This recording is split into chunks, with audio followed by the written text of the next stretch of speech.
Une vessie hyperactive, c'est une vessie qui se contracte de façon inconsidérée et donne une envie impérieuse, irrépressible d'uriner qu'on ne peut pas retenir. AVS avec Philippe Robichon.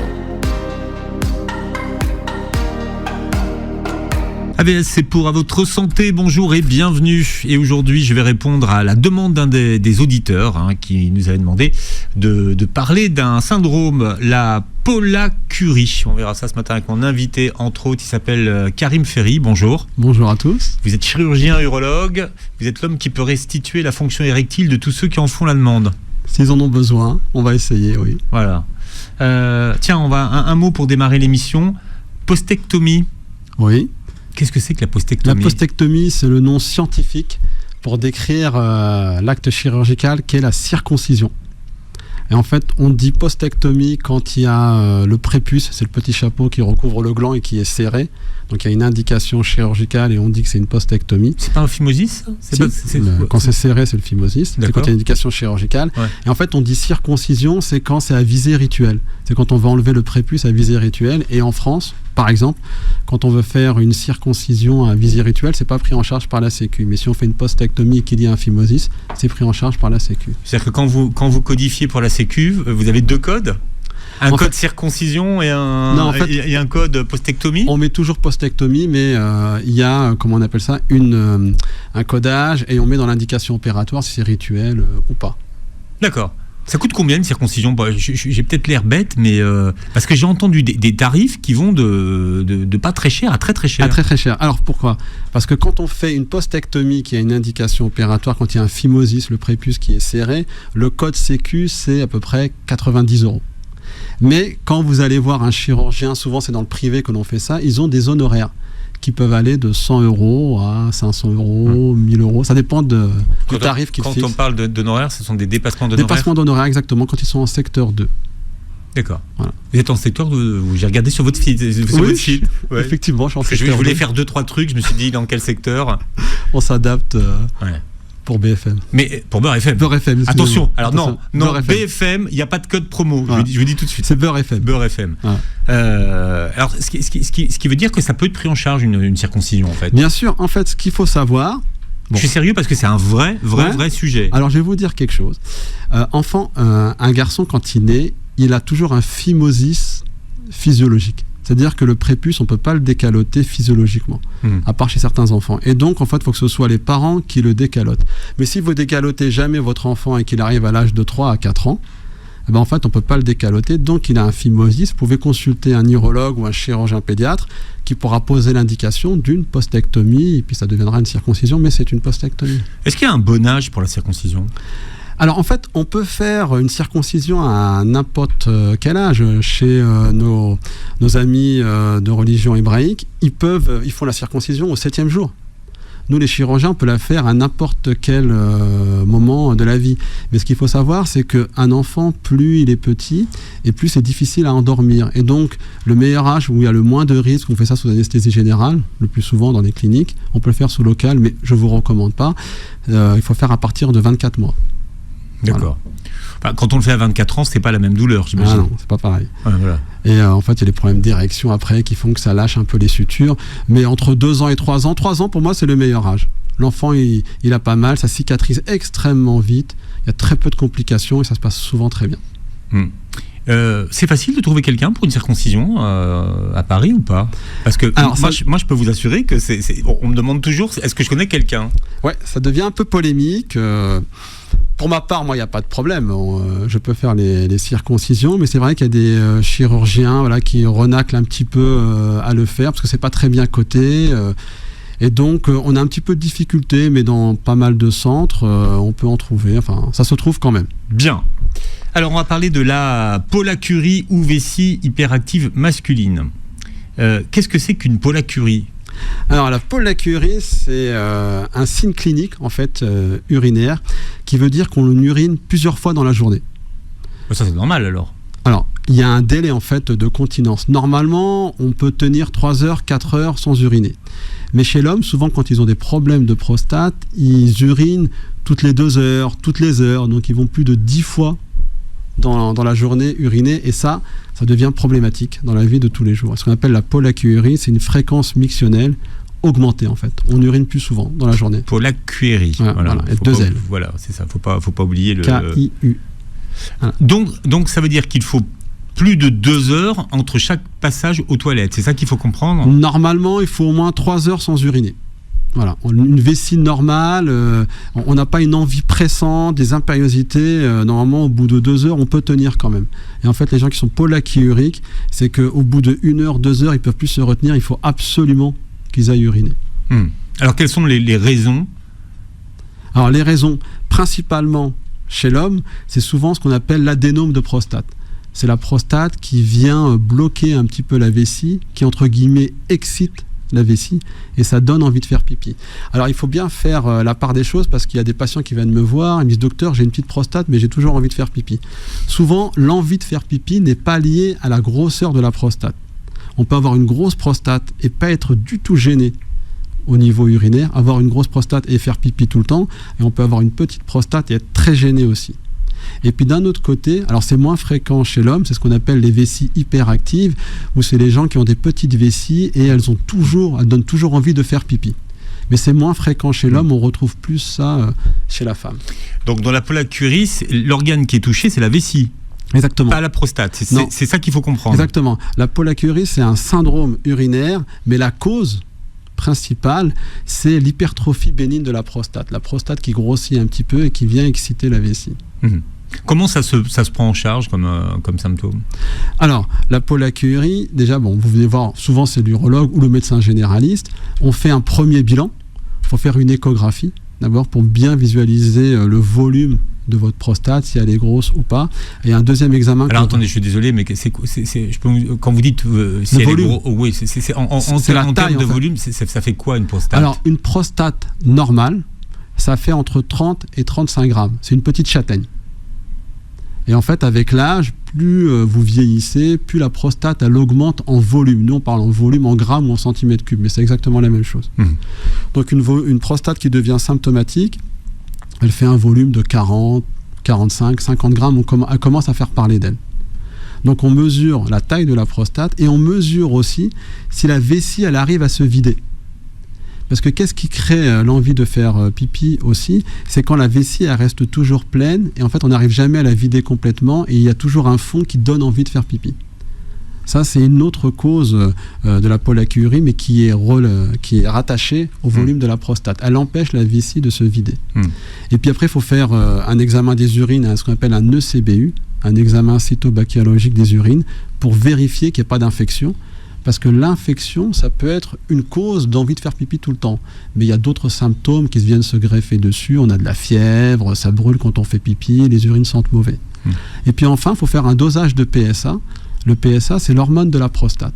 Alors, c'est pas pour vérifier que votre prostate est grosse, les gens font souvent la confusion, mais quand vous venez voir un urologue ou un médecin à partir de 50 ans, il est de bon ton de faire un dosage de PSA. C'est l'hormone de la prostate pour voir si elle est supérieure à 4 ou pas. Quand on dit que c'est l'hormone de la prostate, c'est l'hormone qui est sécrétée par la prostate. Sécrétée que par la prostate. C'est ça qu'il faut comprendre. Ouais. Et donc, nous, les urologues, on a un taux que l'on fixe à 4 nanogrammes par millilitre. Et s'il est supérieur à 4, on se dit, peut-être qu'il y a peut-être des cellules cancéreuses ou pas, et donc il faut commencer à surveiller votre prostate. Mais c'est pas parce que vous avez un taux de PSA qui est élevé que vous allez avoir des symptômes urinaires. Mais c'est juste quand vous allez voir un urologue, les examens que l'on fait en général, c'est ça. C'est une échographie, un examen des urines et une prise de sang. Alors qu'est-ce qu'on fait ? J'en viens à la prise en charge justement de cette pollakiurie. Est-ce qu'il y a des médicaments Bien sûr. Ouais. On commence...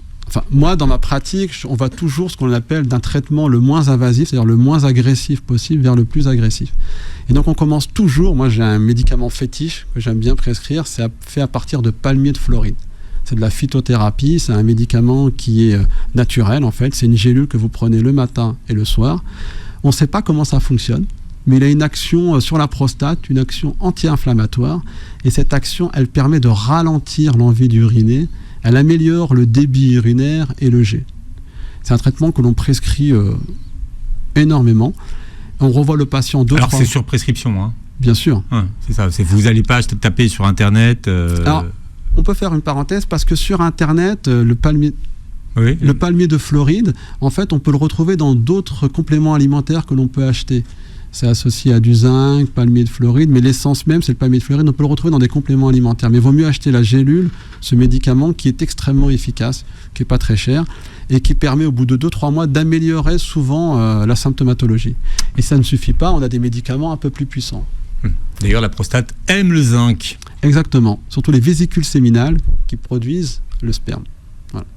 Ça c'est intéressant ça. Ouais. Donc on peut prendre en charge. Est-ce que ça a un impact sur les envies d'aller faire pipi la nuit? Parce que c'est ça qui embête les gens. Bien sûr. Parce que pendant la journée, ça se gère. Les envies d'uriner la nuit, c'est ce qu'on appelle les nocturies en fait. C'est le fait de se réveiller la nuit. Si on se réveille une fois, je dis aux patients que c'est normal. On peut se lever vers 4h, 5h, une vessie. Si vous êtes couché à 9h, c'est normal qu'en fin de nuit, vous allez uriner. Mais si vous vous levez plus de 2 fois ou 2 fois, ça commence à faire beaucoup. Et ça a le même impact, le palmier de Floride, ça permet de diminuer ces envies d'uriner. En sachant que ça, c'est quand on a une atteinte prostatique. Mais si par exemple, vous avez une vessie qui est hyperactive, on a d'autres types de médicaments que l'on peut prescrire, mais là il faut faire d'autres examens. On va parler de la vessie hyperactive dans un instant. Avec le docteur Karim Ferry qui est avec nous aujourd'hui, chirurgien urologue. On parlait de circoncision tout à l'heure, il y a eu beaucoup d'appels au standard, ça fait beaucoup réagir la circoncision, mais on peut rattraper une circoncision ratée. Bien sûr, il reste toujours un peu de peau, on peut reprendre, c'est de la plastie, c'est de l'esthétique, mais ça se fait. Voilà. Et dans ces cas-là, c'est quoi alors? C'est considéré comme de la chirurgie réparatrice ou... Oui, après on peut recoder postectomie, chirurgie réparatrice. Il n'y a pas de souci quand il faut reprendre une circoncision. Il n'y a pas de problème de codage ou autre. C'est pris en charge par la Sécu. Il ne faut pas s'inquiéter. Bien. On vous donnera le numéro de téléphone du docteur Karim Ferry à la fin de l'émission.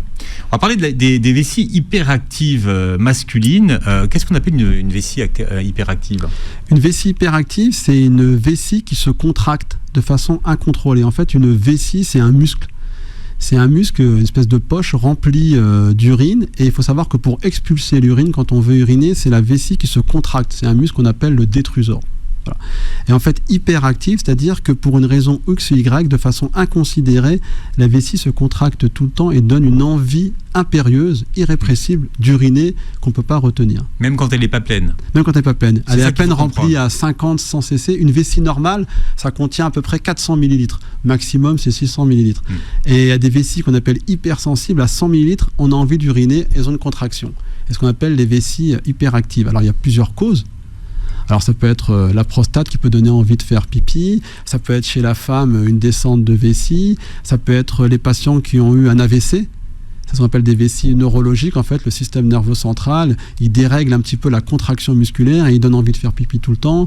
Les gens qui sont atteints de maladie de Parkinson, outre le fait qu'ils tremblent beaucoup, ils ont aussi des problèmes urinaires. Les gens qui sont atteints de sclérose en plaques, les gens qui ont une rupture de la moelle épinière, au début ils n'arrivent plus à uriner, mais après ils ont des vessies hypersensibles avec des urines qui sortent tout le temps. Donc il y a plusieurs causes. Et dans 80% des cas, souvent chez la femme, on ne trouve pas de cause. On appelle ça une vessie hyperactive idiopathique. Idiopathique, c'est qu'il n'y a pas de cause retrouvée d'étiologie qui peut expliquer pourquoi la vessie donne envie de faire pipi tout le temps. On fait un bilan standard et après on peut donner des médicaments qui peuvent calmer ces vessies. Comment il s'appelle le fameux muscle? C'est le détrusor. Détrusor. Googlez, détrusor. Voilà, c'est le muscle de la vessie. Bien, alors comment on fait dans ces cas-là? On retend le détrusor? Non, en fait on a des médicaments, alors le nom est un peu barbare, ça s'appelle un anticholinergique. En fait c'est un médicament qui va se fixer sur tous les récepteurs du muscle. Ce qu'on appelle la synapse du muscle, ce qui permet de contracter, vous verrez. Et en fait, ce médicament prend la place de l'acétylcholine. En fait, c'est le petit médiateur qui permet de contracter le muscle. Il prend sa place et ça relâche le muscle, en fait. Et pendant 2 heures, 3 heures, 4 heures, la personne n'a plus envie d'uriner, elle ne ressent plus ses envies impérieuses. Alors ça marche dans 60 à 70% des cas, mais le problème de ces médicaments, c'est qu'ils entraînent des effets secondaires, puisque outre le fait qu'ils agissent sur la vessie, ils agissent sur les sécrétions, par exemple nasales, des yeux, de la bouche, et ils souffrent de sécheresse muqueuse, de constipation, ça ralentit un peu le transit, et des fois on est obligé de passer à d'autres techniques pour ralentir la vessie. Voilà.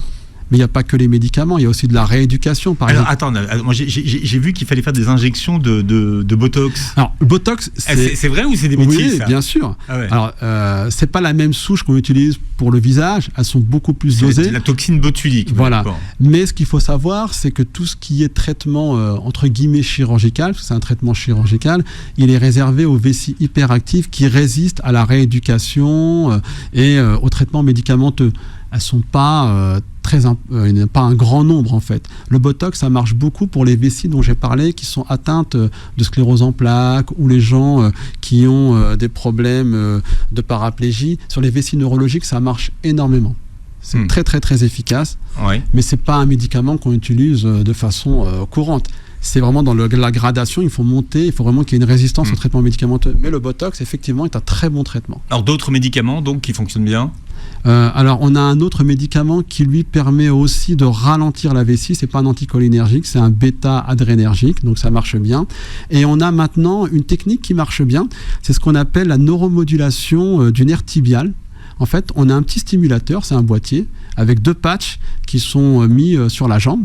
Et en fait, le nerf tibial postérieur est connecté, relié entre guillemets à la vessie. Et le fait de stimuler ce nerf un quart d'heure par jour, 3-4 fois par semaine, permet de rééduquer la vessie et de permettre de diminuer ses envies d'uriner. C'est en ça que la rééducation consiste, parce que tout à l'heure vous parliez de rééducation. Il y a aussi une autre ça c'est de la rééducation qu'on appelle le TANS, mais l'autre rééducation dont je parlais, c'est la rééducation périnéale en fait. Le fait d'apprendre à contracter son périnée, soit par une sonde que l'on met dans le vagin, ou les exercices de Kegel avec des contractions du périnée, permet aussi de rééduquer la vessie. Et finalement aussi, il y a une autre technique qui permet, quand on a une envie d'uriner, en fait, de se retenir un maximum et de laisser passer l'envie. Ça s'appelle de l'auto-rééducation, mais ça marche un peu moins bien. C'est des petits trucs qu'on peut aussi donner aux patients pour ralentir. Et quand tout ça ne fonctionne pas, effectivement, on peut passer au Botox. Et on a une autre technique qui marche très bien, ce qu'on appelle la neuromodulation des racines sacrées. C'est ce qu'on appelle dans le jargon le pacemaker de la vessie. C'est une petite électrode que l'on branche au niveau du sacrum, qui est reliée aussi à un boîtier électrique. Et on ne sait pas comment ça marche, mais ça fonctionne. Dans plus de 50% des cas, pour les vessies qui sont résistantes au traitement médicamenteux, ça permet de ralentir et de calmer la vessie. Oui, et ce que j'entends dans ce que vous dites, c'est que déjà, il y a beaucoup de choses à faire, et que si vous êtes dans ces cas-là, il faut consulter. Ah, bien sûr, il ne faut surtout pas rester... Alors, le fait qu'on ait une vessie hyperactive, ça entraîne aussi des fuites. Et les fuites urinaires, c'est quelque chose qui est un peu tabou, on n'ose pas en parler. Et quand on a à partir de 60 ans, 70 ans, on se dit c'est normal, j'ai vieilli, j'ai eu la ménopause, donc c'est normal que j'ai eu des fuites, j'ai eu plusieurs grossesses. Et donc on se dit je vais vivre avec ça, avec des protections. Pas du tout. Il faut consulter, et à n'importe quel âge. La vessie hyperactive, ça peut se traiter pour des jeunes filles qui ont 25 ans, comme des petites mamies de 75 ans ou 110 ans, et les traitements sont très efficaces. Les hommes aussi ont des fuites urinaires ? Exactement. Moi, j'ai l'habitude de dire que la vessie, c'est le reflet de l'âme. En fait, vous avez peur, vous avez envie d'uriner, vous êtes stressé, vous avez envie d'uriner. Une émotion peut provoquer une envie d'uriner. Et ça, l'intérêt de la rééducation, c'est qu'on peut contrôler sa vessie. Mais alors, on n'a pas vraiment envie, en fait. Non, en fait, c'est le stress. En fait, c'est un système neurovégétatif qui se met en route. Le stress active ce qu'on appelle le système parasympathique, sympathique, et ça actionne les nerfs qui vont contracter la vessie. Mais c'est pas vous qui avez envie d'uriner, c'est votre vessie, de façon incontrôlable, elle obéit à un stimulus, en fait, qui est votre émotion, la peur, la joie, le rire, voilà. Mais est-ce que, alors je ne sais pas ce que vous allez en penser, docteur, mais est-ce qu'il suffirait pas tout simplement de boire moins pour avoir moins envie de faire pipi ? Alors, bien sûr, si on boit moins, on va moins uriner. Mais si vous avez une vessie hyperactive, même si vous buvez moins, vous irez quand même uriner toutes les 2 heures. Et le problème de ne pas boire assez, ça va entraîner une déshydratation d'une part, ça peut entraîner des infections, et ça peut entraîner des urines concentrées, donc c'est pas bon. Il faut boire. Mais quand vous avez une vessie hyperactive, il ne faut pas boire 2,5 litres ou 3 litres d'eau par jour. Il faut se limiter entre 1,5 litre à 2 litres. Il ne faut pas descendre en dessous de 1 litre, parce que ça va être contre-productif, vous allez avoir d'autres problèmes. Et qu'est-ce que vous répondez à ceux qui disent finalement, moi j'ai l'impression d'avoir toujours envie de faire pipi alors que je bois peu ? Oui, alors ils ont raison. Parce que c'est leur vessie leur vessie ne répond plus à leur action motrice. C'est une vessie qui est déréglée, qui se contracte de façon anarchique. Elle ne leur obéit plus. Donc ça, c'est une réalité des choses. Et dans les vessies hyperactives idiopathiques, c'est ce qui se passe exactement. Des envies toutes les heures, parfois même toutes les demi-heures, voire tous les quarts d'heure. Mais techniquement, on ne fait pas plus pipi que ce qu'on boit. Non, pas du tout. On n'a pas de production de plus d'urine. C'est qu'en fait, vous avez une contraction urinaire. Et comme il y a toujours un peu d'urine au fond, il y en a qui disent, des patientes qui me disent, docteur, j'ai uriné 4-5 gouttes, j'y vais pour 4-5 gouttes. C'est l'expression pisse 3 gouttes. C'est exactement ça. T'aimes bien votre expression, hein. Très imagé. Comment est-ce qu'on appelle une envie urgente de faire pipi qu'on a l'impression de ne pas pouvoir retenir? On appelle ça soit une urgenturie, on peut appeler ça une impériosité. C'est les envies impérieuses. Ou une urgenturie, dans le jargon, on appelle ça une urgenturie. Le genre, c'est le syndrome du paillasson. Exactement. Ou alors, quand vous arrivez chez vous, vous mettez la clé, vous avez envie de faire pipi. Vous mettez les mains sous l'eau froide, en fait, c'est un réflexe conditionné. Vous mettez les mains sous l'eau froide, tout de suite, vous avez envie de faire pipi. Ou vous êtes dehors et il se met à faire un peu froid, vous avez une envie irrépressible de faire pipi. C'est quoi le lien? Parce qu'effectivement, quand il fait froid... C'est un stimulus en fait nerveux avec la peau et qui va stimuler la vessie avec le système neurovégétatif qui entraîne une envie irrépressible d'uriner. Tout est un problème de système neurologique qui est un peu exacerbé en fait. Bien, avant de passer à un autre sujet, donc votre conseil pour passer des nuits tranquilles? Alors, si vous avez uriné avant d'aller vous coucher, alors l'erreur que font souvent les gens, ils prennent des tisanes. Alors c'est bien de prendre des tisanes, mais la tisane c'est un diurétique. Donc vous allez uriner si vous en prenez. Si vous avez un repas très arrosé en alcool aussi, vous allez uriner. Le café, le thé, c'est des diurétiques. Et les gens qui prennent, j'ai des patients qui viennent, ils prennent plus de 10 cafés dans la journée. Donc toutes les heures, ils vont uriner, mais ils éduquent pas bien leur vessie. Donc avant de vous coucher, allez uriner et ne pas prendre pendant la journée trop de boissons diurétiques en fait. Une bonne tisane de camomille, docteur Ferry, avec un peu de gingembre, ça n'a jamais tué personne. Hein. Non, ça peut même réveiller certaines personnes. Hein, c'est donc ça, sauf celle-là. Voilà. Mais alors après, vous êtes autorisé à celle-là. Voilà, mais peut-être que ça donne envie de faire pipi. Mais c'est vrai que pour les gens qui en souffrent, hein, on rigole, mais c'est vraiment compliqué. Bien sûr. Donc n'hésitez pas, comme l'a répété Philippe, il faut aller consulter parce qu'il y a des solutions. Avec le prince Charles, on a reparlé beaucoup de prostate. Aujourd'hui, vous avez écrit un très bon livre, justement, sur la prostate. La prostate, ça se gâte. Exactement. Hein, sur justement comment l'alimentation peut justement aider à entretenir votre prostate. Qu'est-ce qu'il y a de nouveau depuis la dernière fois qu'on vous a vu sur le traitement, justement, des pathologies de la prostate? Alors, on a beaucoup évolué... On va parler du cancer. Sur le cancer, on a énormément évolué sur tous les traitements de radiothérapie, de CyberKnife. C'est des nouveaux traceurs que l'on peut mettre pendant 24 heures et ça permet après de bien cibler la prostate. On a évolué sur une nouvelle technologie qu'on appelle les ultrasons focalisés, qu'on a un peu plus développé. Donc on essaye d'être dans la prise en charge la moins invasive possible du cancer de prostate.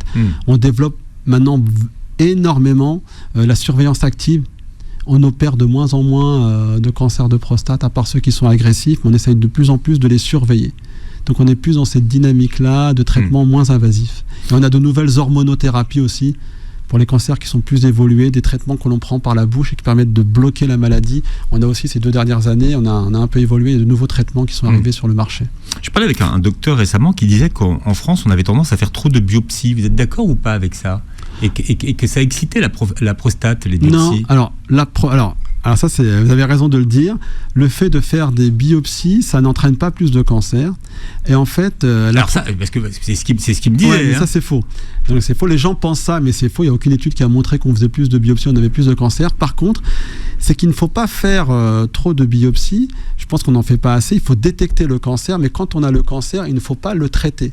On traite trop. Il faut le surveiller. Donc, c'est ne pas trop biopsier, mais c'est de savoir ce que l'on fait avec le cancer. Et le problème, c'est qu'on est trop parti. Maintenant, on est revenu un peu en arrière, mais les urologues aussi ont fait leur mea culpa. On a un peu trop opéré, on a trop traité, donc il vaut mieux diagnostiquer, mais ne pas surtraiter. Donc c'est bien de faire des diagnostics, mais ne pas surtraiter. Et donc surveiller. Hein. Et surveiller. Je pense qu'il faut déjà, maintenant mes patients, souvent quand le cancer est peu agressif, première chose, surveillance. Et après, on voit ce qui arrive. Alors quand le prince Charles, alors je ne sais pas si vous êtes au courant de la nouvelle, va se faire, il y va pour un problème de prostate, et après on nous dit qu'il a un cancer, mais qu'il n'a pas un cancer de la prostate. Ça fait penser à quoi? Le prince Charles, je pense que je crois qu'il a plus de 80 ans, ou je sais plus quel âge il a. Je sais pas bon qu'il a. 75 ans, bon, bref. Ouais. Il a été découvert après une chirurgie bénigne de la prostate. J'avais expliqué au début qu'on a l'adénome et puis il y a le cancer. Donc je pense que dans les cellules qu'ils ont, quand on opère la prostate pour une chirurgie bénigne, on analyse les copeaux qu'on a récupérés et en fait ils ont dû voir qu'il y avait des cellules cancéreuses. Après ça dépend du taux de cancer qu'il y a dedans, du taux de pourcentage qu'ils ont récupéré. Soit on surveille, ou soit on peut faire de la radiothérapie, on peut faire de l'hormone, ou on peut surveiller, simplement. Mais c'est pas quelque chose de très méchant, parce que plus on le découvre tard, moins c'est agressif, parce que l'évolution du cancer de la prostate, elle est très longue. Et en fait, plus un cancer est découvert jeune, plus il y a des chances d'être agressif. Souvent, c'est l'âge est plutôt un bon facteur de pronostic à cet âge-là. Voilà, souvent on dit... Oui, souvent on dit... On meurt avec son cancer de prostate, mais on ne meurt pas de son cancer de prostate. Mais d'ailleurs, quand on parle de prostate, c'est marrant parce que tout le monde parle de cancer, en fait, alors qu'il y a quand même plein de pathologies qui concernent la prostate. Mais prostate, c'est le cancer. Non, la pathologie principale de la prostate, c'est l'hypertrophie bénigne, c'est ce qu'on parlait au début, exactement. C'est les envies d'uriner, les gènes urinaires. Karim Ferry, je voudrais qu'on parle d'un cancer dont on parle très très peu, et pourtant qui est assez courant chez les jeunes, c'est le cancer du testicule. Tout à fait. C'est le premier cancer chez l'homme jeune de moins de 30 ans, mais il a une très faible mortalité. 90% des gens qui sont atteints d'un cancer du testicule, il faut le savoir, vont avoir une espérance de vie normale. Pourquoi c'est un cancer si jeune, en fait ? C'est du quoi ? C'est au vélo Non, pas du tout. Alors, c'est les cellules qu'on appelle les cellules germinales qui sont dans le testicule, qui dégénèrent, en fait. On ne sait pas la cause. Il y a quelques facteurs de risque, comme les enfants qui ont eu les testicules qui sont restés longtemps, ce qu'on appelle ectopiques au niveau du pli de laine, qui ne sont pas descendus. Les enfants qui avaient des bourses vides et qu'on a laissé évoluer en disant, souvent les pédiatres disent... Ne vous inquiétez pas, ça va descendre. Seul, ouais. Moi, je leur dis, si à 8-9 ans, il n'est pas descendu, il faut faire descendre le testicule. Pourquoi ? Ça, c'est la première cause de cancer du testicule chez l'homme. C'est qu'en fait, le testicule, il doit être dans les bourses parce qu'il faut qu'il soit à 1 ou 2 degrés en dessous de la température corporelle. La chaleur à 37 degrés, en fait, ça fait dégénérer les cellules et il y a 20 fois plus de risque de faire un cancer du testicule quand vous avez un testicule qu'on appelle cryptorchide, qui est resté au niveau du pli de laine et qui n'est pas descendu. Donc ça, c'est un facteur de risque. Après, on est avec, et ça se développe au fil des années, on a des cellules qui dégénèrent. Et comment on les fait descendre ? C'est par une intervention chirurgicale. Souvent, on est obligé d'opérer au niveau de l'aine, on dissèque le testicule et après on le remet, on passe au niveau de l'anneau inguinal et on passe au niveau de la bourse et on le refixe pour qu'il reste à cet endroit où il puisse profiter de la température de moins de 1 degré par rapport au corps, et ce qui permet de retrouver sa vitalité et de ne pas dégénérer, en fait. Et pas de risque qu'il remonte ? On le fixe. Donc, j'ai jamais le fixe ? Ah bien sûr, il faut fixer le testicule. Sinon, ça va remonter. Mais ça se traite très bien, le cancer du testicule. De temps en temps, quand on les a opérés, il y a des formes un peu agressives, donc on est obligé de faire un peu de chimiothérapie, 1 à 3 cures, de façon préventive. Mais dans la plupart des cas, ça rentre dans l'ordre. Mais qu'est-ce qui peut alerter ceux qui nous écoutent ? Alors, il faut faire de la palpation. Autopalpation, c'est le maître mot. Un testicule normal, il doit être lisse et souple et non douloureux. Un testicule qui est anormal, il devient irrégulier. Quand vous le touchez, vous sentez des aspérités. C'est comme une pierre, en fait, que vous touchez. Et quand vous sentez une irrégularité, c'est souvent un signe d'alerte. La douleur n'est pas un signe d'alerte. Ça fait pas mal ? Non, ça fait pas mal. Ça augmente de volume. Vous avez un testicule qui peut prendre 2 fois le volume normal et il devient irrégulier. Ça alerte, là. Alors, étonnez-vous, mais de temps en temps, j'ai des patients qui viennent, ça faisait depuis 6 mois, 1 an, ils ne savent pas dire depuis quand leur testicule a augmenté de volume et il est devenu dur. Donc c'est irrégularité et augmentation de volume. Donc il ne faut pas hésiter à vous autopalper 1 fois par mois. Auto ou hétéropalpation, c'est comme vous voulez. J'allais dire quelque chose, mais je préfère pas le dire. Non. On a pensé la même chose, je pense. Non, vaut pas le dire parce que sinon il va mettre un bip. Voilà. Et ça sera bien fait pour moi. Bien, vous réécouterez l'émission en podcast sur beurrefm.net et sur les plateformes qui reprennent l'émission. Vous verrez la vidéo sur la chaîne YouTube. Merci d'avoir été avec nous. Merci à vous. On fera une émission 100% prostate, c'est promis. Tout à fait, parce qu'il y a beaucoup de choses. On a survolé, mais il y a énormément de choses à dire sur le sujet. Merci d'avoir été avec nous. Passez une très belle journée santé sur Beurre FM.